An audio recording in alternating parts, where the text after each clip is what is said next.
Because now this is the algorithm saying, here's what I think the answer is. And then this is your, you know, your ground truth, right? Your ground truth is column Y. And now you have something to compare against. And you can say, whoa, wait a minute. Here, the algorithm thought the answer was 8.53, but ground truth is 7.92, right? So now we have like a measurable thing that we can use. It's hard to do data science or any science unless you have something to measure, right?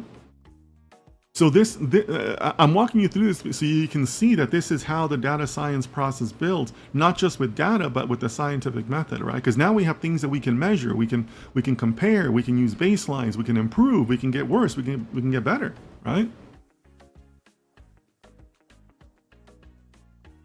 So this is kind of where that process begins. So cross-validation looks like it's you know, pretty good here. And now, in the next section, you know, again, because this is a well-documented library, it's put out by people who clearly know what they're doing.